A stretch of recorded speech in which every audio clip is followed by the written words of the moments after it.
much. I want to thank you all for coming today. We have Bob Bostwick, who's the director of the Throughput Screening Facility at Southern Research, come and talk. So we work really closely with this department actually in the ADDA. When we take on projects where people have identified a new target, it's really cool biology. The question is, how do you actually then get into a drug? How do you find a compound that works like you want it to work? So throughput screening is kind of a first pass to screen lots and lots and lots of chemicals to see if there's any that have the profile that you're looking for. But it is very specialized technology, so you need to have the right robots. You need to have people that have done this a lot, and Bob has. I don't have his bio in my head, but he came from AstraZeneca actually before he came here to Southern Research.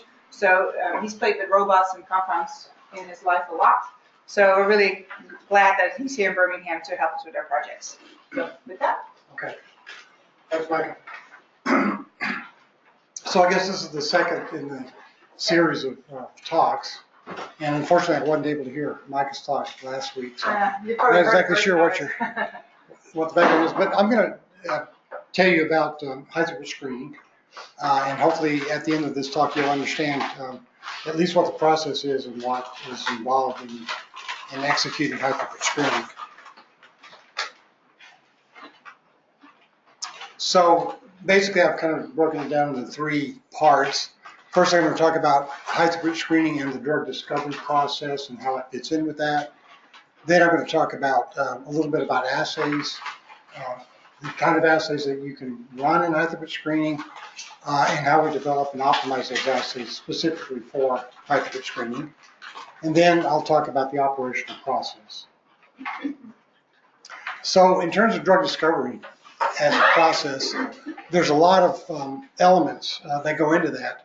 But basically, you have three kind of main divisions. One is called lead generation, the other is called lead optimization, and then finally candidate selection. And this refers to the compounds themselves. So compounds this is the kind of the flow of how we develop compounds from just chemical entities into drugs. And this is kind of the components in a broad sense that go into that. So in the lead generation phase, which is where it's at the very beginning of the process, you're trying to find compounds that can be further refined and developed into drugs, and that's what these activities do. But in the lead generation process, basically it starts with identifying a target, and that's hopefully a target that's validated against some disease process and physiological process that underlies disease. Sometimes we don't actually know what the target per se is, though, but if we have an assay that can mimic a disease state, then it can be possible to run phenotypic screens to find compounds that can alter that. But typically, it's better to know what the target is. And then the next step is to find compounds that can engage that target or can affect the physiological process that's involved in the disease process. So that's where high-throughput screening comes in. So a lot of times we don't know what what types of compounds would work here.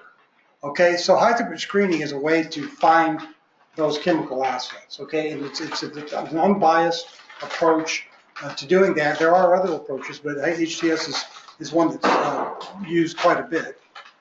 And then that runs in parallel with medicinal chemistry efforts. So obviously it doesn't do you any good just to find out what compounds can work. They typically have to be modified to actually make them into better compounds. So that's what happens in lead generation.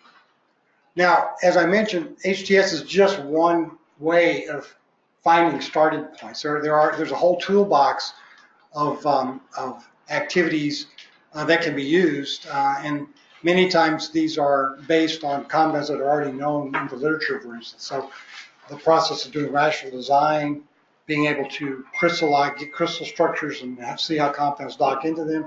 Chemists can take that information and design new molecules. So HTS is by no means the only way to find the chemical starting points, but it is certainly one way, and it's really the only unbiased way of doing it. Okay. So just before we get into it, have a few definitions. One is, you'll hear me talk about hits. Basically, hits are compounds that are active in the assay that you use to run the high-throughput screen. okay? But they're also validated so that we know that they are reproducible, that they work because they are hitting the target, not some off-target activity. Then a lead is a compound that has been further refined to actually show that there's some in vivo activity, so that we know that the compound that engages the target or has the physiological response that we want actually can have some in vivo effect that mimics the disease state. And also that those compounds, there's more than one compound, and that those compounds can have a relationship between the structures and the activity that they have in those assays. We call that structure-activity relationship, and that's a very important process that drives a lot of the medicinal chemistry of it.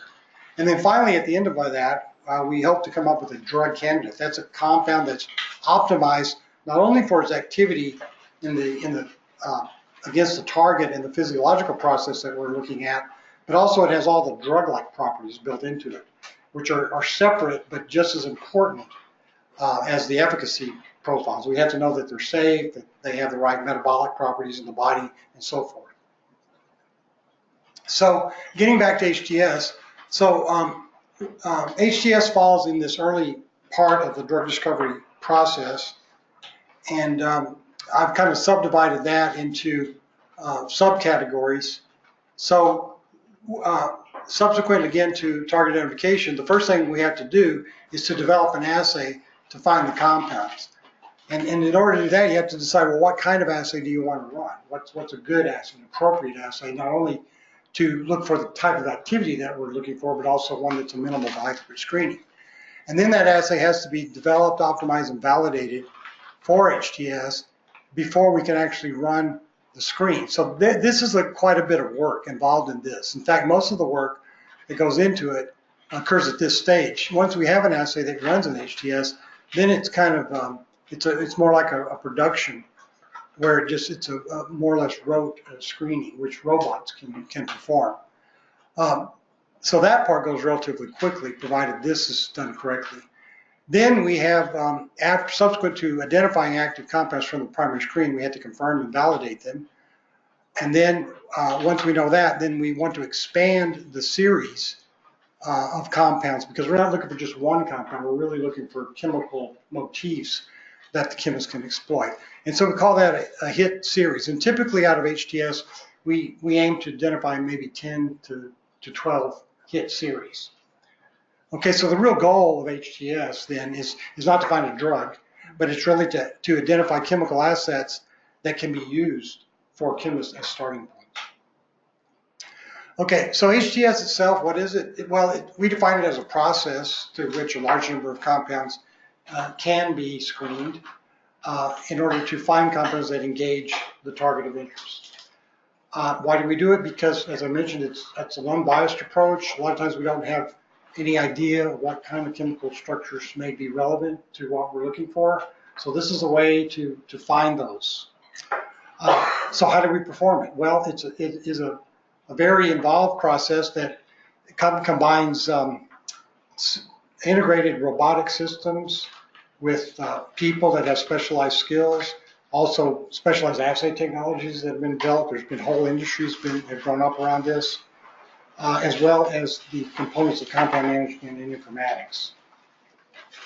So this is just a list of the projects that we've run in our ADDA program here. I guess the first one was predated me here, but it's dates back to 2009. So I guess we're into our 9th year now on this program. We've actually run 22 HTS campaigns over that period of time. We typically run 2 to 3 campaigns per year.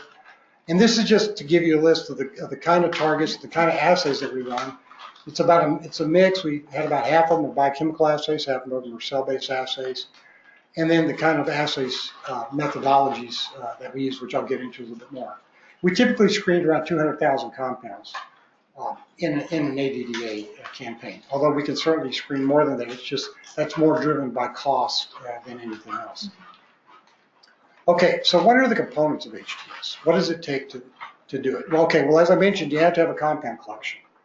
Okay, and so but it's not just any collection of compounds. We've learned over the years that it really is better to give a lot of thought into how that compound collection is composed.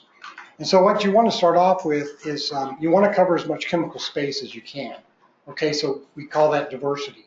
But it's not just all chemical space, it's really chemical space within compounds that have drug-like properties. And the chemists have been able to define certain molecular properties that drugs have in common. So we identify compounds with those properties, and then we can assemble a collection based on that. And so that's what our collection is.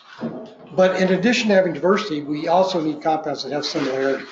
Because we need, again, we're not trying to find just a single drug, we're trying to find structural motifs. So we need compounds that share those motifs, so that when we screen the collection, we can pull out multiple examples of those compounds that gives us more confidence that this is a scaffold that the chemist can work with. Okay, so within that diverse set of compounds, we want compounds that cluster together around these common chemical motifs. And so that means that we need multiple representatives within each cluster. Now, ideally, if you say you have a collection of 1 million compounds, which is fairly typical for a large industry collection, you would have about 50,000 clusters within that collection that could adequately cover the chemical space. But that means that you'd have 20 representatives of each cluster. Okay, so that's kind of an ideal case. The collection we screen, the 200,000 compounds, we have about that many clusters. We're probably more like about 40,000 clusters, but that means that we have like on average 3 to 4 representatives of each cluster in the collection. Okay, now the second thing we need is an assay. Okay, so we need a compound collection, but then you also need an assay. But it's not just any assay. Western blots won't work either for screening. We need an assay that is high throughput. Okay, and by high throughput I mean that we can test about 32,000 compounds at a minimum per day. We usually go 32 to 100,000 in a single day. But that means that it has to be automation friendly, because people can't do that. Because we have to be able to run it on robots so that can process, can construct the assay and process the entire sequence of events unattended. So that means that we need assays that are homogeneous. That is what we call mix and read. We just add the reagents together, incubate them, and then we get a readout. Okay? So there's been a lot of assay technologies developed for that purpose, and I'll go over a few of them later in the talk. It also means that we need to miniaturize the assay. We have to be able to run them in small volumes, plates that either have 384 or 1536 wells per plate. And I'll show you a picture of those in a minute. And then also that means that because of that we have to have liquid handling systems that are compatible with those plates to be able to add reagents with precise volumes and precision of location into those wells, because the 1536 wells are pretty tiny. And then we also have to have a compound library that's compatible with that format. So that means we have to have our compound library ultimately in plates so that we can transfer, into the assay plates. Then secondly, the assay has to be cost effective, because, even though it may not sound like a lot of money, if you run, say it costs 50 cents a well to test a compound, if you test 200,000 compounds, that's $100,000 just to do that. That's just for the primary screen. So it's obviously something that you don't just go into without making sure that there's a good rationale and you have adequate funding to do it. And then also the assay has to be robust. And that means we need a large signal window with low variability around those signals. And I'll get into that a little bit more too. Then the third component is informatics, because obviously we're generating a lot of data. So you have to be able to process it. You have to collect the data, and you have to be able to process the data, analyze it, and then give it in an output that is intelligible to chemists so they can use that data to drive their efforts. So within our system at Southern Research, we have a lot of components. We have ActivityBase, which is an Oracle-based database system which collects the data from the readers, and that's where it's processed, and it's also matched up with the compound IDs that are stored in the database. So we get the biological data and the compound IDs married together in that system. It'll also process the data so that we can output values such as IC50 values, for instance. All the data is stored in electronic notebooks, so we have that system. We have a system called Informatics, which is a presentation system, so that enables our chemists, for instance, to go into our database and view the data. Okay, so they can pull the data out of the database and view it in whatever format they need. We also have other systems analytical tools like Pipeline Pilot that the chemists can exploit to look at relationships within, say, for instance, between the compounds to help them in their structure-activity relationship analysis. And then behind all that, to drive our robotic system, we have a Uniflow LIMS system, a laboratory information management system, which tracks all the process, use of all the reagents, where every plate goes, where every compound goes, things like that. So that is a lot to handle. So that's why we need people who are specialized in compound management in that, and that's all they do. They just manage the compound collection and prepare the compounds for the assays. And we have people who are specialized in developing and running the assays and can run them on the robots. And then we have people who are specialized in data analysis and data management. So to do high throughput screen, it's not one person doesn't do it. It really takes a team of people. And typically, we'll have either a team of 4 to 8 people working on any one HTS campaign. Okay, so what are the steps in the process? So as I mentioned, okay, first you got to have an assay, so you have to develop the assay and you have to optimize it. And when I say optimize it, that means optimize it to run in high throughput screening. And I'll get into that a little bit more.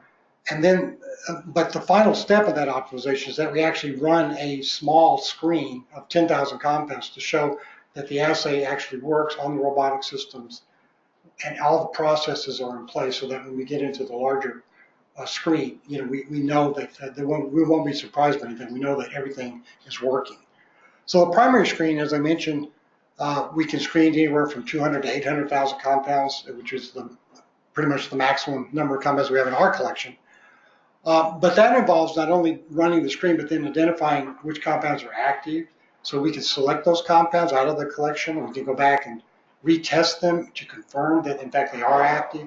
And so then we do another round of testing, but this time we test them in the primary assay and also in counter-screen assays that can alert us to whether the compounds are, in fact, maybe interfering with the assay in some way or have some off-target effect. Okay, so it's very important to do the counter-screen assays. But these assays are done in concentration response, whereas the primary screen, we only test compounds one time at one concentration. When we retest and confirm, we test them in multiple concentrations.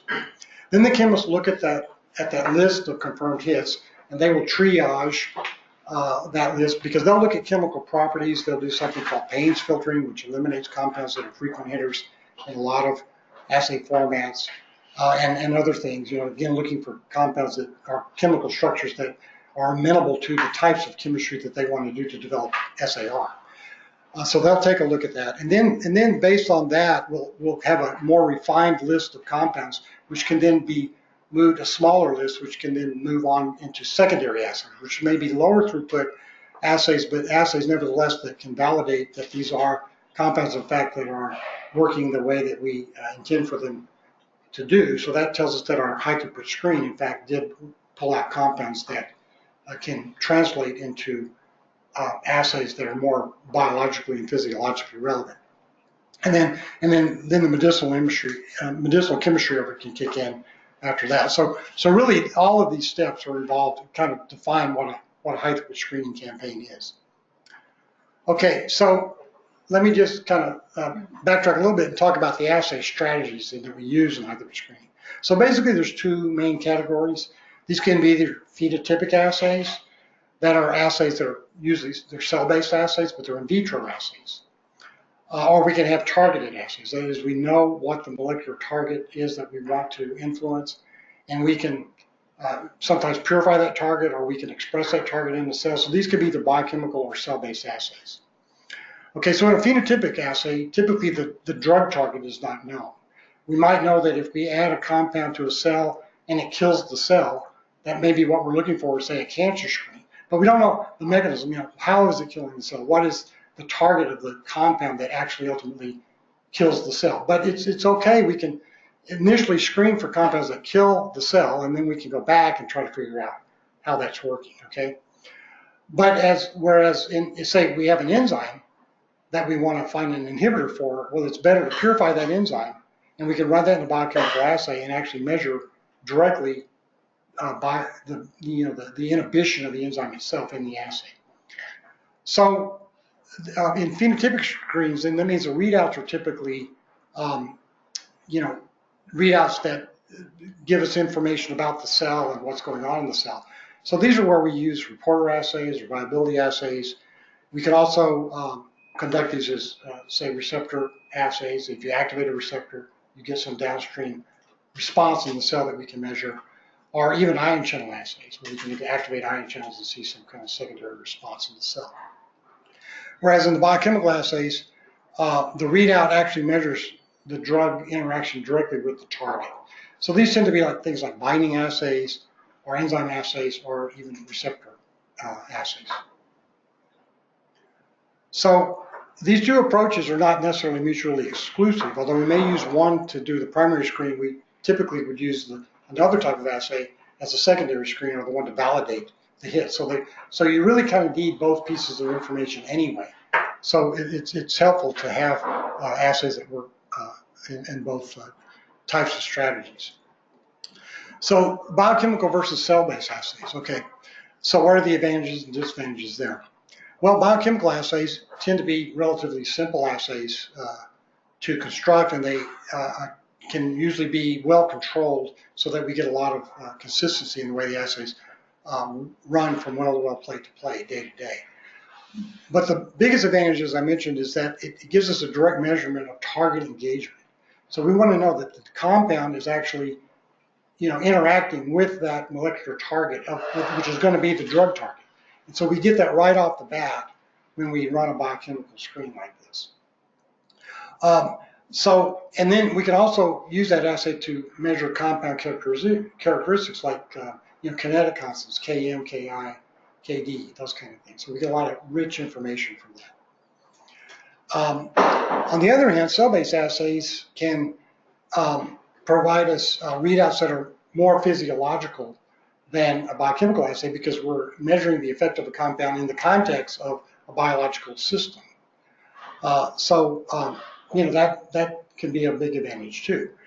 Also, it may be more sensitive to compound properties that are going to be important ultimately for what they need to be when they're drugs, like they have to penetrate membranes, they don't have any toxic effect, or detecting off-target effects in those assays.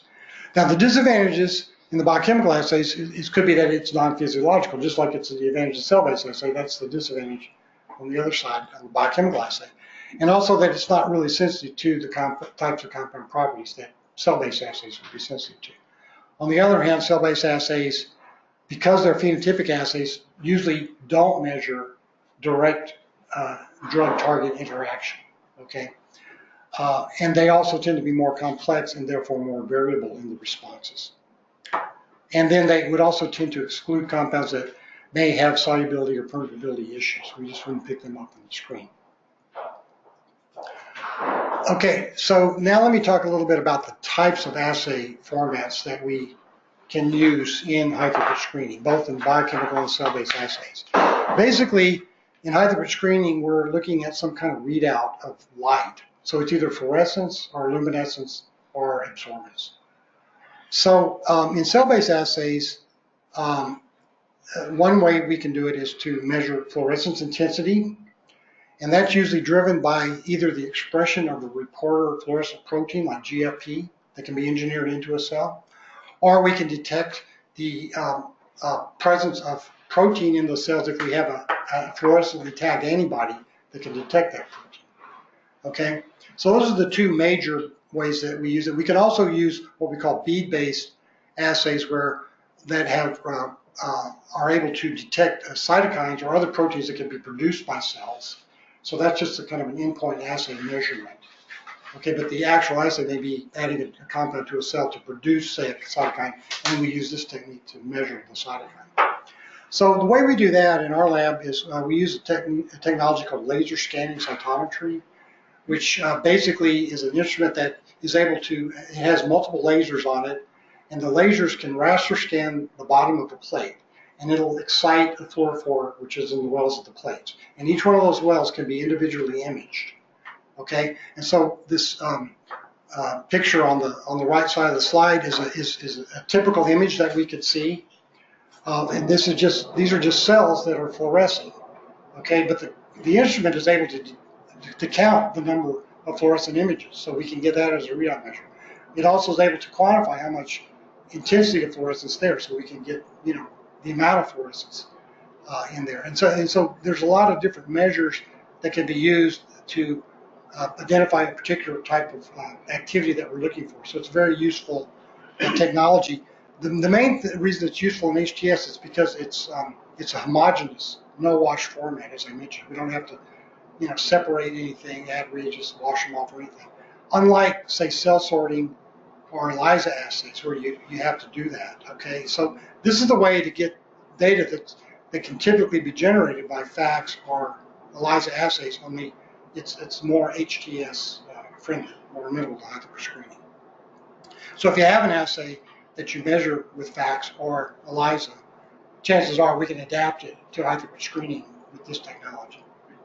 Can it only measure fluorescence on the bottom of the well, or can you adjust it at a... No, that's the advantage of it. I mean, it does measure on the bottom. It measures only fluorescence associated with an object. Okay. That's why it's no wash. Yeah. Because you can add your fluorescently tagged antibody, for instance, and the antibody that's not bound to the protein won't be detected because it's not associated with an object. Gotcha. Okay. So you don't have to background subtract any fluorescence. Yeah. Okay, the other way we use fluorescence assays is in biochemical assays. One very popular format for high-throughput screening is the technique of fluorescence polarization, which you're probably familiar with. But in this technique, what you do is you have a molecule with a relatively low molecular weight, which is fluorescently tagged. Okay, and then you have a larger molecule that it will bind to that smaller molecule. Okay, now what you do is you excite the fluorophore with polarized light, and then you measure emission as polarized light. Only you measure it with filters that are either parallel to the excitation filter or perpendicular to the excitation filter. Okay.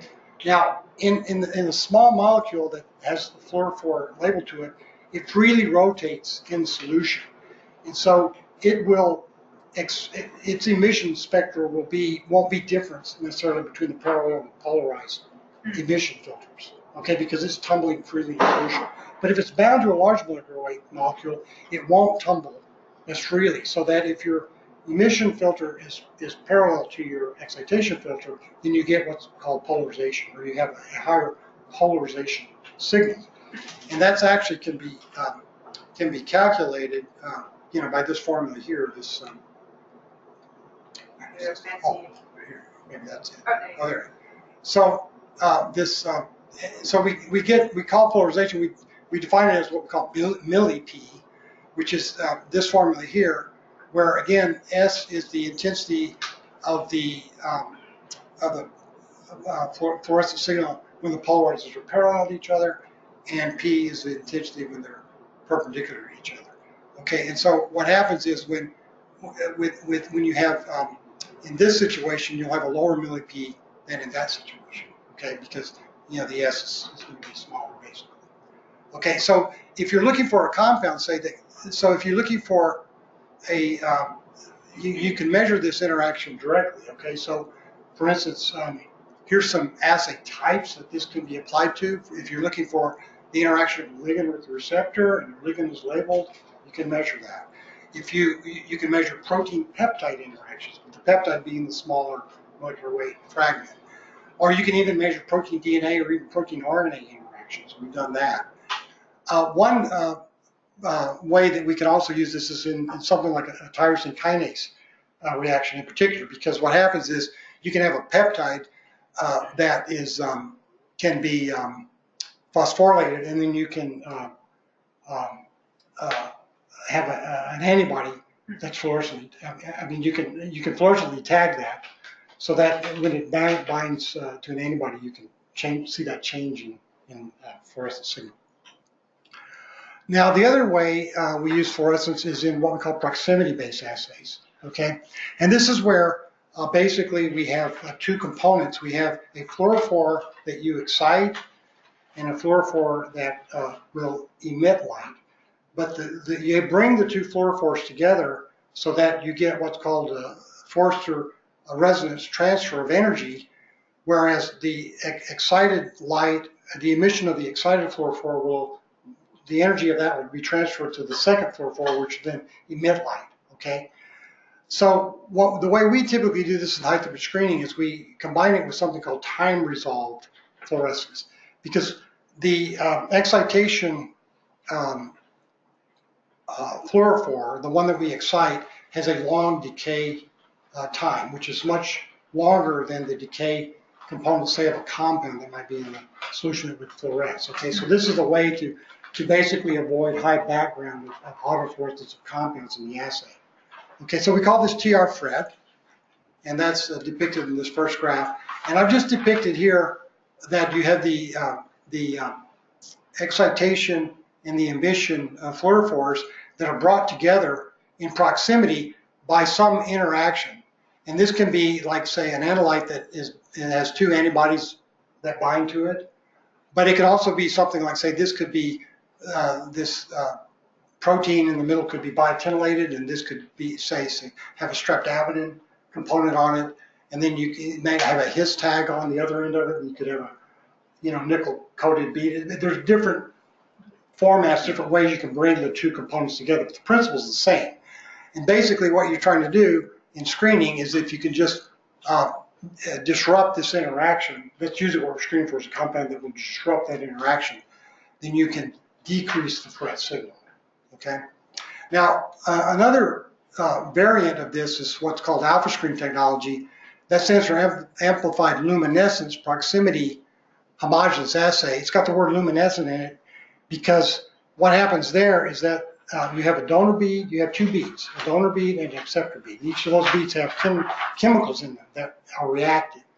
In the donor bead, when you excite that with light, it will cause the release of a singlet oxygen, okay? And that singlet oxygen can then interact with the compounds in the acceptor bead, which will luminesce, okay? So you get a chemiluminescent reaction in that bead.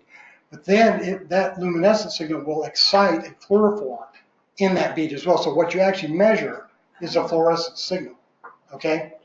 Now, the reason we like alpha screen technology, we use it a lot, is because the distance that you need to have between your two pairs in this assay is typically less than 100 nanometers. But here we can have distances up to 200 nanometers. So if you have very large protein partners, for instance, alpha screen can work better, whereas maybe TR FRET wouldn't.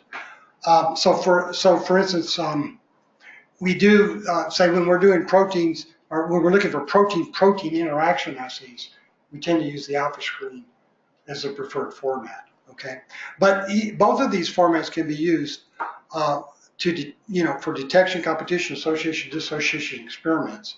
However you want to set it up. But typically, like detection, we're just looking for enzyme product formation. Say a phosphorylated peptide, for instance, in a kinase reaction. Or for competition, ligand displacement again works here. Association, protein-protein interaction. Or dissociation, you can have your linker can be a peptide which can be cleaved by a protease, and then that will disrupt the FRET activity. So there's, again, many different variants of how this can be applied, but the main thing is that it's still mix and read no matter how you do it. So you're just adding all the components in the well together, you react it, and then you read. So that's why it works in high-throughput screening. Now, in terms of luminescence assays, typically we use these when we do reporter assays. Now, I mentioned before that we can use GFP as a reporter for in cell-based assays, but fluorescence signals tend to be weak, and sometimes those assays don't work very well. Okay, so we need something with a brighter light output, and so in this case we'll usually opt for luminescence, and the typical molecule or the typical reporter there is luciferase, okay, which is an enzyme that can catalyze a luminescent chemical reaction. So basically, you know, the way these are typically constructed, in a cell, you have cells can be either stably or transiently transfected. In high throughput screen, we like stably transfected cells. But basically, you have a promoter of maybe the gene of interest that you're wanting to alter its expression in a biological system, only instead of that gene, we're looking at luciferase as a reporter for that, okay? So basically what we're looking for are compounds that can influence the activation or inhibition of this promoter. But that may not be the actual target of the drug because, you know, there's a lot of components that go into that. And so we don't really know when we do these assays exactly what the target is, but that's why you need secondary assays to kind of define that. But nevertheless, it's useful to determine that we have compounds that can activate this reporter. And of course, by just activating transcription, then that is translated in the cell to produce the luciferase enzyme, which then, when you add substrate to it, emits light. Now, there's three main forms of luciferase that have been used in screening. One is firefly luciferase, which is a relatively large molecular weight compound or protein. Then there's Ranella luciferase, which is depicted here. And then finally, there's this newer form, which is an engineered form called nanoluc luciferase. Okay. Now, the reason those can be exploited independently is because they all use different substrates. And those substrates emit light at different wavelengths. So the firefly luciferase emits at a higher wavelength, for instance, than the Ranella. And the nanoluc, actually, Ranella and nanoluc are pretty similar because the substrates are very similar. See, for firefly luciferase, we're using luciferin, which requires ATP to be oxidized into its luminescent product. Okay, whereas the Ranella and nanoluc use Ranella use cilantrazine, and luciferase uses a chemical modification of cilantrazine called fluorescence. But both of these reactions do not require ATP, okay? But the real advantage of the nanoluc is in it, not only in its low molecular weight, but also that it's much more sensitive than either Ranella or firefly. So it's about 100 times more sensitive in terms of light output than either of the other two. So because it's a low molecular weight and because it has very high sensitivity, this tends to be our preferred reporter in high throughput screening. Okay. The other reason it's a preferred reporter is because it turns out that there's a lot of compounds, drug-like compounds that are very similar to the substrate here. And when we use luciferase itself as a reporter, we pull out a lot of false positive compounds because we're finding compounds that just are mimics of the substrate, which are basically inhibiting the enzyme and not hitting our target. Okay. So then another type of assay that we use a lot are cell viability assays. And there's basically, you know, there's very different variants of that. The most popular of that is the MTT assay, which is the most widely used. And that assay basically relies on the conversion of MTT by mitochondrial dehydrogenases into a product which is absorbs light. Okay, so it's colored. So you can measure the metabolic state of cells, which is analogous to the health of a cell or the viability of a cell, by simply measuring the conversion of MTT into its colored product. Okay. A variation of that is a different substrate called Almar blue, which instead of giving a absorbance signal gives a fluorescence signal. Okay, but it's processed by mitochondrial enzymes, similar to how MTT is. It's just it's a fluorescent readout instead of an absorbance readout, and that can be more sensitive, for instance. What we tend to use in our lab is cell titer glow, which depicted on the bottom.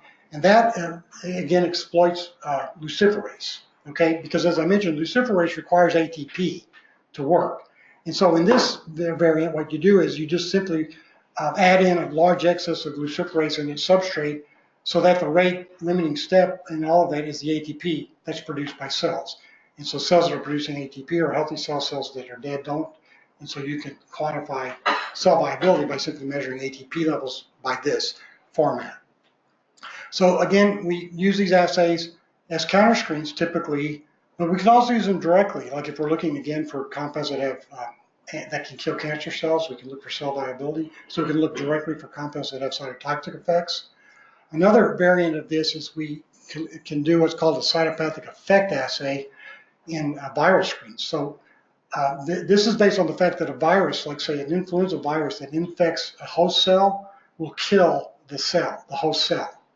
And if we're looking for a drug that can kill the virus, then what we can do is we can, in that assay, we can inhibit the CPE effect of the virus. So in other words, we maintain cell viability of infected cells because we're actually inhibiting the virus as the target. So, so this can be used as a direct assay for high throughput screening. It has been for many, many labs. Then finally, one thing that we've tried to pioneer in our lab, and we're still working on it to some extent, is to use qPCR as a high throughput screening format, a direct screen. Typically, qPCR is used as a secondary screen, but in this case, we use it, we can get the volumes down to less than a microliter in the 1536 well plates, and we can use that, for instance, to look at the expression of virus in a cell. So we can look at viral replication, for instance, and we can look for antiviral effects by that measure.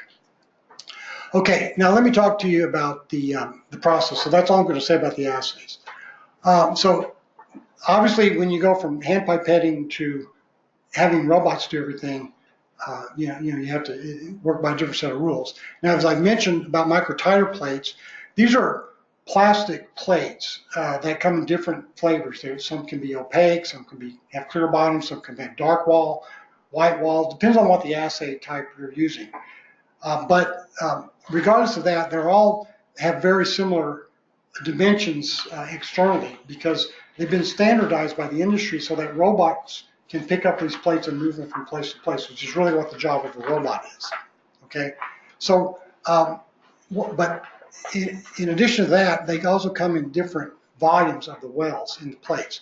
So you're probably pretty familiar with the 96 well plate. It has 96 wells in it. Their assay volumes are typically 1 to 200 microliters. That's too big. Everything's too big for high throughput screening. We like to work at 1536 well plates where assay volumes are 25 to 50 microliters, or 1536 well plates where the volumes are 4 to 10 microliters. Okay, most of the biochemical assays we do are in 1536 well plates. Most of the cell-based assays are in 384 well plates, and that's because cell-based assays tend to take multiple days. And if you don't have sufficient volume in your well, you'll have evaporation effects in the incubator. So that's why we tend to default that. But some cell-based assays give readouts within 24 hours, in which case we can put them in 1536 well plates. There's also a 3, 4, 5, 6 well plate, which has very, very tiny volumes. But we found that because of the precision that's needed in those assay plates, that we have to run replicates when we use those plates, and that kind of defeats the purpose of what we're trying to do in high throughput screening. So we basically just default back to a 1536 well plate for most screens. Okay, so in terms of optimizing assays for HTS, so in addition to selecting the plate type and the density of the wells in the plate, we have to also determine how tolerant the assay is to DMSO. And that's because the compounds are already dissolved in our collection. They're all dissolved in 100% DMSO. And so all the assays will be subject to DMSO in the assay. So we have to determine how well the assay tolerates DMSO. Typically for cell-based screens, we don't like to exceed more than 0.2% DMSO, but that's okay because our compound collection is high enough concentration, usually around 10 millimolar, that if we want to screen at 10 micromolar, we can dilute that 1 to 1,000, which gets us down to 0.1% DMSO. So it's usually not an issue, but we do measure that to at least know where we are. We had to characterize reagents for stability, how we, the order of addition of those, how much we add of those, and then also cell supply. We have to know that if it's a cell-based assay, can we actually grow up enough cells and supply enough cells for the number of wells that we're going to screen in HTS. So all that has to be worked out before you even start running HTS. We have to develop the assays and optimize them for those characteristics. Then once we've got an assay working, then we need to know how does it perform, and does it perform well enough in terms of the signal window and the variability to enable us to test compounds when we're going to just test them one time at one concentration. So what we look for here is the signal to background ratio. Well, those, in other words, the mean of the signal divided by the mean of the negative, signal. How big is that window? We usually want a signal background about 5-fold at a minimum. Also, signal to noise, which considers the variability around those. Usually, we want CVs, coefficient of variance, around 10% or less. And then we need good reproducibility, well to well, plate to plate, day to day reproducibility. So how then do we know when the assay is ready for HTS once we've identified all those parameters? Well, we use something called a Z-factor calculation. And this is based on the performance of populations of compounds. So typically, say you have, in your assay, you'll have a low signal and a high signal. Okay, these will be defined by your negative and positive controls. Okay, so, but you can also define it by the population of compounds that you screen, which are mostly going to be negative compounds. They're not going to have an effect. But anytime you test a population of anything, you get a distribution of the signal that comes from that. And typically, it's a Gaussian distribution. So in this idealized diagram, I'm depicting that we have Gaussian distribution of the low and high signals. Now, in order for high throughput screening to work, is that you need a good separation between those two signal populations that give you those two signals. So we look at the mean of the low signal and compare that to the mean of the high signal populations, and we take into account the standard deviation within this population distribution. So we can calculate, we can measure all that, and we can do this calculation, which is shown here, to calculate a Z-factor. Okay, now the Z-factor then gives us basically an idea of how well these two populations are separated, okay, in terms of the signal, relative to the variability around those signals. When we compare the negative controls with the positive control populations, we define that as a Z prime factor, okay, and that's what we use pretty much in HTS to monitor our assay performance as we go through, because every plate that we run will have 32 negative controls and 32 positive controls on every plate. And we can use those values during the course of the screen to calculate a Z prime factor for every plate. And a Z prime factor greater than 0.5, so the Z value typically it's 0 to somewhere between 0 and 1, although it can be less than 0, in which case your assay isn't working. But any Z factor that's above 0.5 tells you it's a good, robust assay. Okay, so we can use that to monitor our assay performance on every plate that we run in the assay. And I'll show you some data for that in a minute. Okay, so finally, then once we have all that worked out, and we know the assay's performing well, we'll actually do a kind of a trial run, a practice run of HTS. We'll take 10,000 compounds generally, and we'll run that in our screen exactly the way we're going to run it in high-throughput screening. Only we'll run it twice on separate days, because we want to compare the data generated for those 2 days to see how reproducible the data is, what our approximate hit rate's going to be, how you do the same hits confirm each time, so that we can adjust this, say for instance, the screening concentration up or down, or we may have to incorporate some kind of parallel counter screen in the assay, or we may have to go back and re-engineer the assay because it may not be reproducible enough. So here's some example data. The A panel shows you what we would consider good data. It's data from run 1 compared to data from run 2, and that data should line up. They should correlate pretty well, and we've got a really good correlation here with that set of 10,000 compounds. In panel B, we don't have good correlation, and we got compounds that look like they're hits, but they're not the same compounds hitting each time, so we don't have good correlation. So something's the matter with that assay. So even though everything looks fine up until this point, when we run this, if we see this, we have to go back and fix the assay because we're picking up a lot of false positives, but not very many true hits. So it's a very important step before we launch the screen. Then finally, once we're ready to do that, then we actually do run the screen. And there again, every compound is tested only once at a single concentration. And the idea here is to maximize the number of compounds that we detect in a series. So we don't do replicates of compounds. It's more important to test multiple compounds of the same series than to test the same compound multiple times, okay? Because we're looking for a chemical scaffold.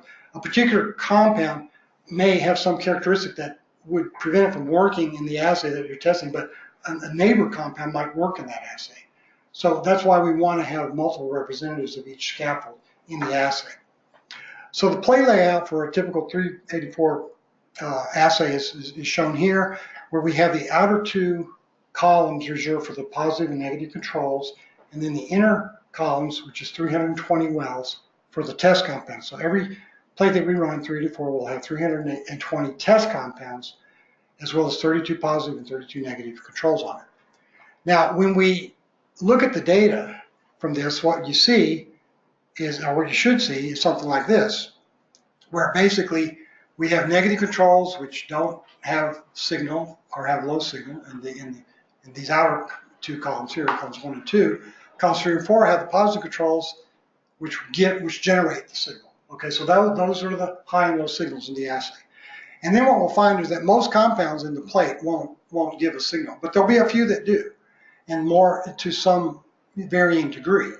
Okay, and we can define a threshold of activity to say, well, these two are hits, but if these compounds are below that threshold, we wouldn't pick them as hits, even though there's some slight activity. So what we want to see is we want to see more or less a random distribution of the hits on the plate, because they should be randomly distributed. And so that if we see a pattern in the plate, then that means something's wrong with the assay. Typically, it's something wrong with the liquid handling, the way the reagents were pipetted, or incubation. Something's wrong. So we can look at that. We can look at the patterns on the plate, and we see defined patterns, checkerboards, or quadrants differing from each other in terms of their ratios. Anything like that alerts us to that we may have a problem in the assay, and we can stop the screen and try to fix it. Now, after we've run the screen and collected all the data, then we look at how it performed. And this is getting back to this Z prime factor that I told you about. So this is the data from an actual screen.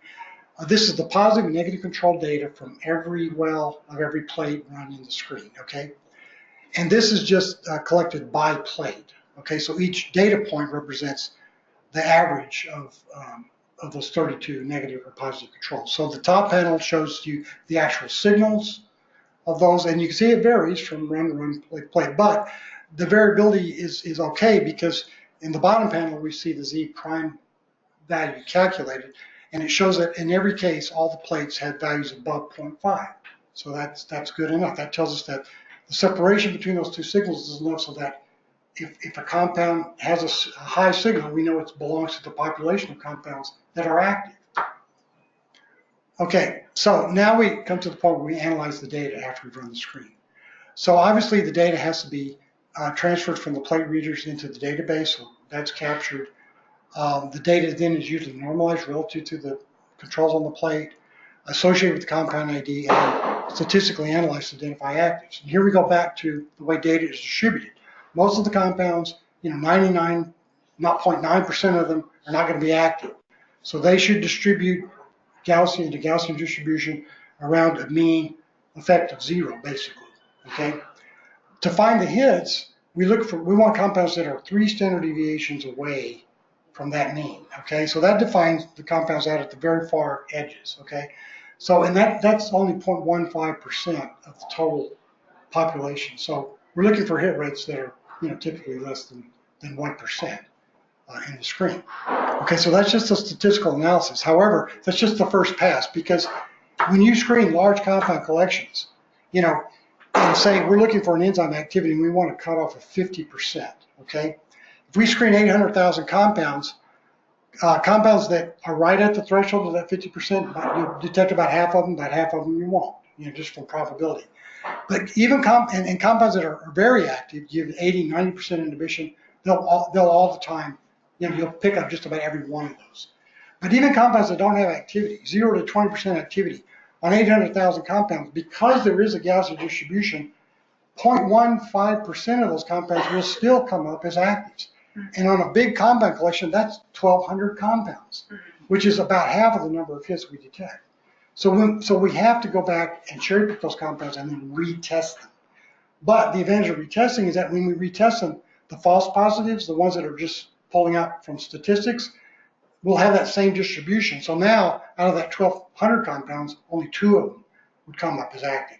Whereas the truly active compounds, virtually all of those will come up as active hits. So it's very important to retest the hits that come out of the primary screen. Now, how do we do that? Well, the top panels and plates depict what heat maps of what plates look like when we assay them, and we can see the hits. On the plates, we go back and we do what we call cherry picking, where we go back into the original plates, pull out the compounds from those plates, and put them on new plates. Okay, so we collect all of our active compounds together on plates. Typically, we'll have a dozen or so of these plates, or could have. Each plate will have 320 hits, or active compounds on them. Now we can retest these compounds, but now this time we want to do it in concentration, different concentration to get a concentration response. The way we do that is we take a plate and we just do serial twofold dilutions across a stack of plates. So that the concentration response for the compounds is across a stack of plates, not within a plate. Okay, but this is amenable because our robots can just transfer, whole plates of compounds one to another. And we're able to do this because we can collect this data in our database, and then in the database we can reconstruct the concentration response curve. And from that we can calculate IC50, EC50 values, whatever we need. So it's a relatively high throughput way to run concentration response curves. So that helps us to validate the hits. So in the primary screen, say if we had 700,000 samples, it would generally take us about 3 months to get through that in the primary screen. We rescreen it by cherry picking the compounds, as I just said, get IC50, EC50 values, and then we validate them often by doing secondary assays, but also counter screens. And that's important because we want to detect off-target activity. Then finally, we move into what's called hit-to-lead chemistry, where the hits are identified, they're triaged, they're validated through the structure, through the secondary assays, and then the chemists start developing the structure-activity relationship. And that really defines the end of the high-throughput screening campaign. Then we go on to the next lecture. But anyway, just to let you know, again, to emphasize that this is a process that requires a team of people. One person doesn't do this, and you need an infrastructure to do it too. Compound libraries, robots. These are the people over at Southern Research who do this. We have several people who run the assays. We also have people who specialize in compound management and data management as well. And you're welcome to come over and see our facility anytime you want. We're on the 6th floor of the KM2 building at Southern Research. Ooh, you want to show the video? So just to give you a sense of what it is, let me try this. I have a little, our robot, working one of our robots, and you get to see the arm of the robot is just basically moving a plate around. So it took a plate off of a carousel or a stacker, and it's going to move it down to a liquid handler, which is adding reagent to it. And that's, you see that little part, this little part up here that's moving right up here, And then it comes back and it takes the lid and it has to put it back on the plate. Okay, and then it has to grab the plate, and then it's going to take the plate and it's going to put it over to another place to incubate. Okay, all these steps, of course, it looks like, well, I could do that a lot quicker than the robot can, but the robot can do, hundreds of these. And don't get tired. And they don't get tired, right. So this room is very clean, the gem free. Well, it's a BSL2 lab, I mean, we obviously keep it clean.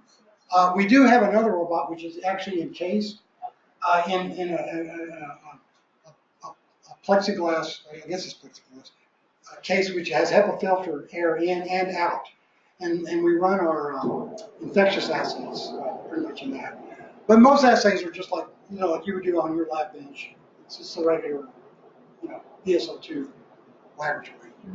But it is all programmed, by computer and all operated by computer. So once we get the assay programmed, the robot can move the plates around, and it can do more than one thing at a time too. So this is just a kind of simplistic example of what's happening, but the robot can be processing plates at 3 or 4 different steps in an assay at one time, but it keeps track of all that. So it knows when to move this plate to here and what to add here and take this plate to go there. Does all that. People couldn't do that. So how much does this robot system So, cost? so that the robot system itself was probably about $1 million, but the peripheral equipment that was on each side of it is purchased separately and has to be integrated into the system. And then all the software to drive all that has to be. So all combined, the integrated system is about $3 million. So the system running 24 hours a day? It can. We don't typically do that, but it can. And when I was in the industry, we did that because we were screening larger collections. We screened a million compounds.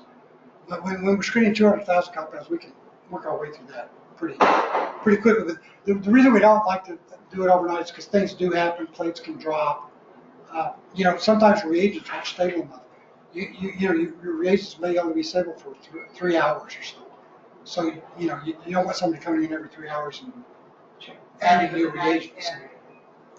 But if you do the cell basic assay, you still need a culture cell by yourself. Yes. Right? So we have another group at Southern Research, a cell biology group, that they typically grow up large batches of cells that they deliver to us, and that's another group of people that's So when you screen those compounds, so what's the cell density you need? Like when you added the compound, it's low density or high density or given control? So we like to use cells that are in log phase growth.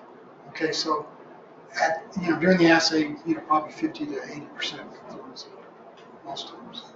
And another thing that I didn't realize was many times when you do things in the lab, you first culture your cells, and then a few days later you have your ideal cell population, and then you add your compound to test. Well, in this case, usually the plates already have the drug in them, and then you add your cells to that. But the cells can be grown up in a really large batch, so you have all the same passage number at the same time, and use your cell almost like a reagent. So cells is like a buffer or whatnot, and that way you don't have the variability with different passages. And it's surprising how conceptually you think it makes a difference if you have the cells first and add the compound versus having a compound and add the cell, but in practice it works just as well. Yeah, usually doesn't, provided the compounds don't affect the way the cells break down. That's going to be more compound dependent. So you just kind of worry about that. I have a couple of questions. One is, so I was collaborating with people who was checking what they did, and at the time I didn't really understand. I was working on developing the cell assay principle. So they did 4,000 compounds, which is instead of a pilot, it was a very small one, right? Right. So they identified 2 compounds out of that, which was not necessarily bad, but that was after the counter screening all of that, Right. so 10 and then down to 5. So that's not bad, and that would not necessarily mean that it's just a bad assay. Would you, with that in mind, still be reasonable to pursue it, or they'd be like, oh no, it's... Sure. I mean, you can screen any size collection. The reason we screen large collections is because obviously you get more information out of that. So they found 2 compounds out of 4,000, but were those the best compounds they could have found if they screened 400,000 compounds? They may have found compounds that are much better in terms of the way they act or their amenability to make it into a drug. Now, I will say this, though. When we do our 10,000 compound screen, we have the collection of all the FDA-approved drugs, and we put that in our 10,000 compound validation screen. Those are compounds that are already drugs, okay? And so they're not going to be compounds that chemists would take to try to make a new drug out of, but they could be drugs that could be repurposed for some other reason. So if you screen them in your assay, you might find a drug that it wasn't intended for that, but it may give you an idea that, hey, maybe this drug could work in that case. And just another example of the numbers, we just finished oxylipid screen for one of our ADDA projects, so we screened 200,000 compounds. And this was an antibacterial screen, and antibacterials tend to look a little funny and so on. but when the chemists looked at it, they found 5 molecules that they liked. So out of 200,000, they found 5. So, and then actually we kind of look back and we may pick a few others, so maybe 10 or something. So out of 4,000 to have 2 is not. I mean, we had 200. We had 200 hits. Yeah. But they selected 5 out of that 200 because they're going for, you know, what they like. Yeah. Mm-hmm. And what else can you add about having the assay itself, developing the assay?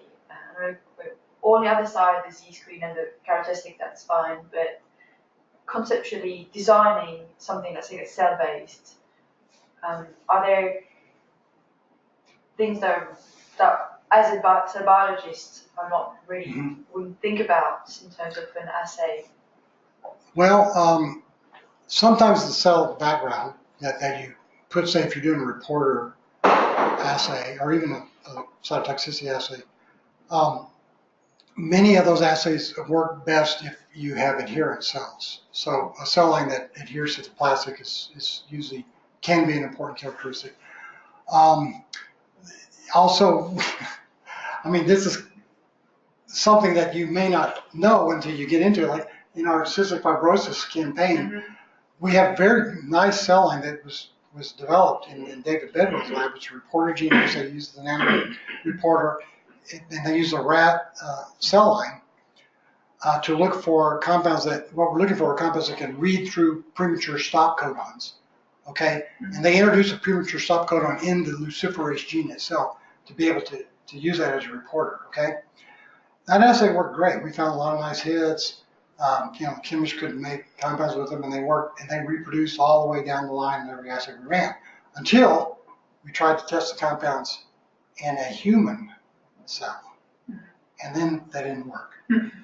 So, you know, the cell line sometimes that you use can be important.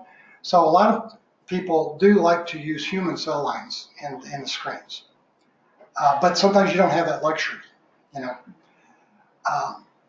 So it just, because on the other side of that is a lot of times you have to test compounds in animal models. Okay, so you might find, and I've seen this happen too, they get very exquisitely, you know, potent selected compounds in a human cell, and they don't work in a mouse cell. And you can't do the animal model to test the compound. So it's like you kind of a... So yeah, homology, and that's why your target identification validation is really important as well, because you need to consider, is there homology between your preferred animal model and a human?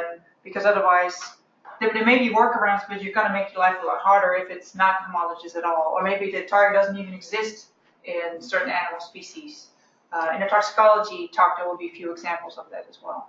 One thing I'd like to do, and which I think we're trying to move in the field, is to use pluripotent stem cells that are derived from patients, from human beings. That say people that have Parkinson's disease, for instance. You know, you can get stem cells that are derived from fibroblasts of these people that have all the genetic background and everything, and then you construct your assay, you know, in those cells which can be propagated and also differentiated into a neuronal phenotype. So it's I think ultimately, you know, we'll be able to do that, but right now it's kind of cost prohibitive to do it that way, to do true high throughput screening that way. We're kind of to the point where we can use that as like a secondary follow-up assay. Instead of taking primary cells, we can use cells that are differentiated from stem cells. But the vision is to be able to propagate enough stem cells so that you can then differentiate them into whatever phenotype you want and use that as your primary screen. So you've got really disease-relevant human cells in your primary screen. And if you ever want to talk through your particular system, I'm sure Bob is always willing to meet with people. I am. Just, you know, you don't have to be part of the ADDA to use the expertise that's here in Birmingham. So happy to chat. I have expertise in developing cell lines or anything like that, but I can consult in terms of what kind of cell line you might want to. And ultimately, you get the result. The way you set up your assay determines what kind of data you get out of it, right? So sometimes we forget to think through. For example, you know, if you have a luciferase reporter that then you're looking for an inhibitor of something, including an inhibitor of your target, you're also probably going to find inhibitors of luciferase. So you have to think about all those different components of your testing system and what kind of compounds have potentially influence on that may have nothing to do with biology, but just with the way you're measuring things. Yeah, many times what we'll do in, say, like the alpha screen, where you bring the two beads together by a protein-protein interaction. Well, one protein might, say, have a GST fusion part of it. The other protein might have a his tag on it. So you're bringing in, we can take a his tag GST molecule, you know, to bring those two beads together. So we remove the target altogether, and we can construct that as an assay and run that as a counter screen. So any compound that comes up as a hit in the counter screen, it's not affecting the target, it's affecting the chemistry of the reaction, of the assay, and we can eliminate those. So it's very important to run counter screens. Cell-based assay, same way, if you engineer a cell line to express a target, then the best thing to do is to run the same assay in a cell line where you don't express your target, but you get a readout from it, you know. You can, yeah. Good. Well, due to time, we've had lots of good discussion. Thank you for being here. Thanks to Bob for a great seminar. And next week, I think I'm up again to talk about targets. You're on that too. We'll see you next week. And there's slides. I haven't put them up to the ADDA website yet, but they will be. I need to get a grant into So it. which we already have slides Yeah. for this thing. And maybe the ones from last year may still be up on the current website. Is it? It's about the same. Yeah. So I'll just leave this on there. Yeah, I'll shut it down.